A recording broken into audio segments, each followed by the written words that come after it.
All right, let me talk to you like I would if we were sitting down on a Sunday night after another roller coaster Browns game. Just talking ball, just keeping it real. Because this right here, this is the moment where everything starts to make sense. You know, I've been watching this organization for years. I've seen the highs, I've seen the lows, I've lived through all the false dawns. But this time feels different. For the first time in a long time, you can actually see the cracks forming in the armor. You can feel it. It's not just fan frustration anymore. It's front office tension. You can sense it in every move, every press conference, every awkward quote that slips out from someone trying too hard to sound calm.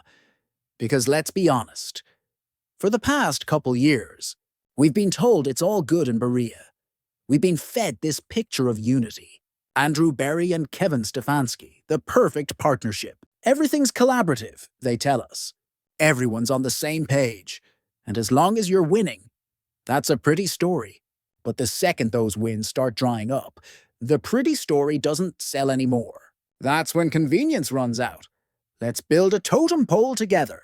Smash like, subscribe, and comment. If this video hits 1,500 likes, that means we're beating the Pittsburgh Steelers. Let's make it happen. And that's what's happening right now. Because every Sunday this team comes up short, the illusion fades a little more. And fans, even the most loyal old school never criticize the Browns fans, they're starting to feel it. They're realizing something's off. They're seeing the same mistakes, the same quarterback confusion, the same offensive stumbles, and they're wondering, does anyone in that building actually know what they're doing? And you gotta ask yourself this. What kind of team trades their starting quarterback? A guy having one of the best stretches of his career. Mid-season. Who does that? Then follows it up by cutting or moving their veteran leader, the captain with the C on his chest, the guy they told us gave them the best chance to win. That's not just strange, that's chaotic, that's dysfunction. Teams in the NFL almost never make back-to-back moves like that, and yet, here we are.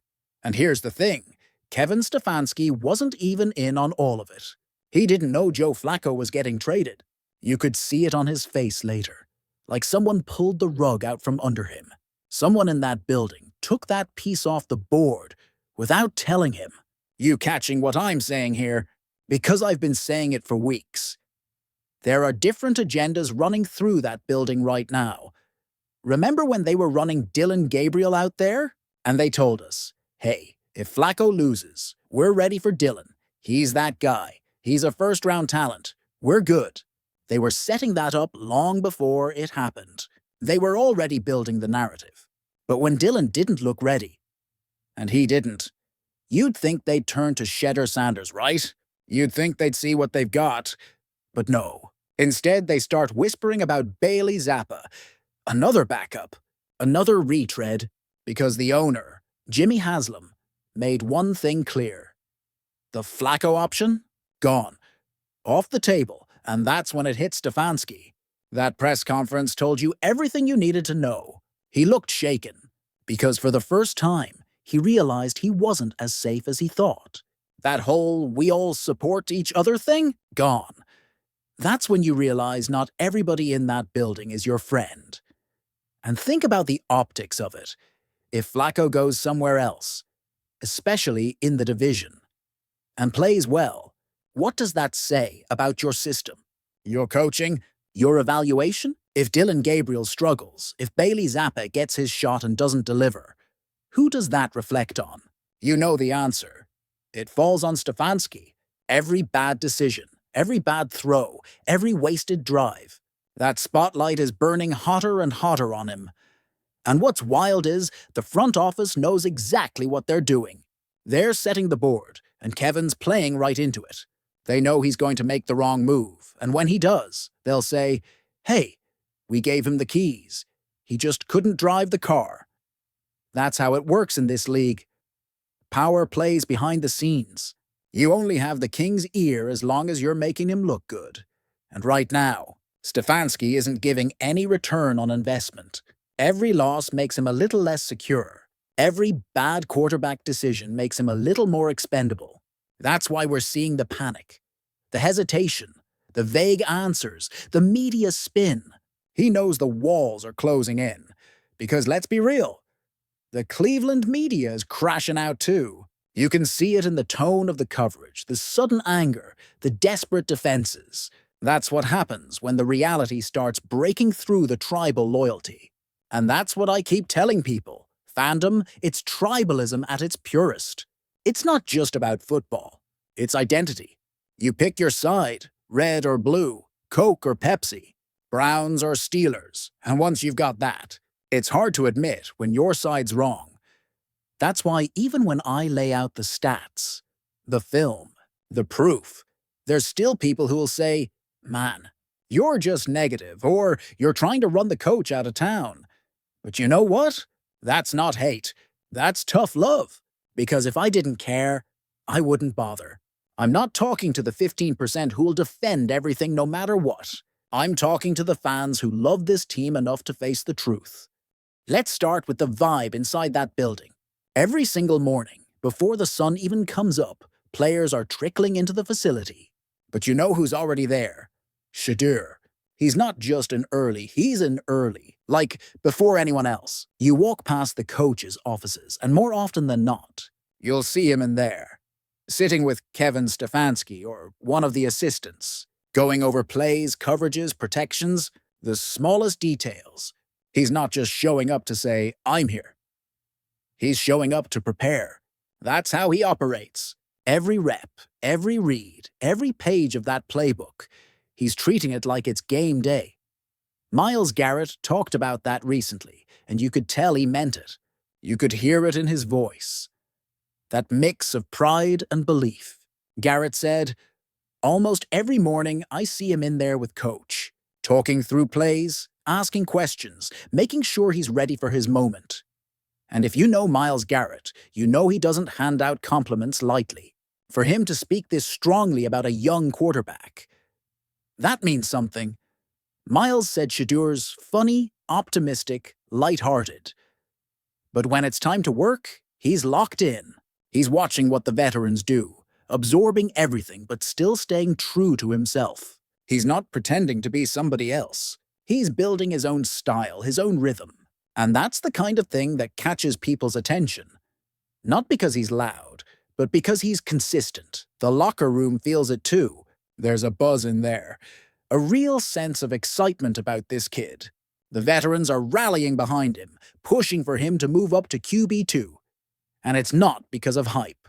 It's because of merit. He's earned it. You've got guys like Garrett, and now even Jerry Jeudy. Both speaking out, both making it known that they see something special here. And Jeudy didn't hold back either. He said flat out that he's confused why the team hasn't moved Shedeur up, especially now that Joe Flacco's no longer around. Judy's been there from OTAs, from minicamp, and he's seen firsthand how Shedeur operates. He talked about how Shedeur's been one of the most consistent workers in the entire room. The kind of guy who's there early, stays late, and does everything that's asked of him. And when Mary Kay Cabot asked Jeudy about Shedeur's recent statement, when he said he's absolutely ready to play, Jeudy didn't see that as arrogance. He saw it as confidence backed by work. He said Shedeur's been doing exactly what the coaches ask, studying the system, learning the plays, preparing the right way, and when his chance comes, he'll be ready. That's the mark of a pro. But here's where things get frustrating. Despite all of this, the effort, the respect from teammates, the leadership he's shown, Stefanski still won't pull the trigger. He keeps talking about patience, about development, about protecting young players. But at some point, that line starts to sound like an excuse. Because if you're giving guys like Quinton Judkins, who didn't even have a full camp, a real shot to prove themselves, why not Shedeur? What's the difference? Dan Orlovsky actually called Stefanski out on this recently, and I think he said what a lot of Browns fans are thinking. He asked, "What happened to the plan?" This was supposed to be a year of evaluation. A year to figure out what you've got in guys like Dylan Gabriel and Shedeur Sanders. So why hasn't Shedeur even been named QB2 yet? What's the holdup? Orlovsky didn't mince words. He said, if it's not Shedeur, it's disappointing. It's a question of why not? What hasn't he done? And that's exactly it. Because from the outside looking in, and even more so from inside that locker room, it's hard to find any valid reason why this kid hasn't been rewarded for the work he's put in. The tide is clearly shifting. When the team's top leaders, Myles Garrett, Jerry Jeudy, even a per quiet veterans behind the scenes, are all saying the same thing, that tells you everything you need to know. They believe in him. They've seen the maturity, the leadership, the attention to detail. They know he's ready to handle the pressure, ready to lead an offense, ready to step up if the moment comes. At this point, keeping him buried on the depth chart isn't just a missed opportunity. It's a risk. You start to lose the locker room when you ignore a player who's earned it. You start to send the wrong message about what matters most. Because if effort, consistency, and leadership don't earn you a chance, then what does? The Browns talk a lot about building for the future, about creating a sustainable culture, about developing talent from within. Well, here's your chance. You've got a quarterback who embodies exactly what that's supposed to mean. Naming Shedeur Sanders as QB2 isn't just a gesture, it's a statement. It's saying, we see you, we believe in you, and we're ready to invest in our future. The team's behind him. The fans are behind him. And honestly, it feels like the whole city's ready for this next chapter. Because this isn't just about potential anymore. It's about proof. Every early morning, every film session, every rep, Shedeur's been proving he belongs. The future isn't next year. The future is right now. And it's time for the Browns to stop hesitating and give Shedeur Sanders the shot he's earned. Because make no mistake, when that moment finally comes, he's going to be ready. And when he takes that field, every ounce of that work, that patience, that quiet grind, it's all gonna show. That's not hope. That's preparation. And that's what greatness looks like before the world realizes it.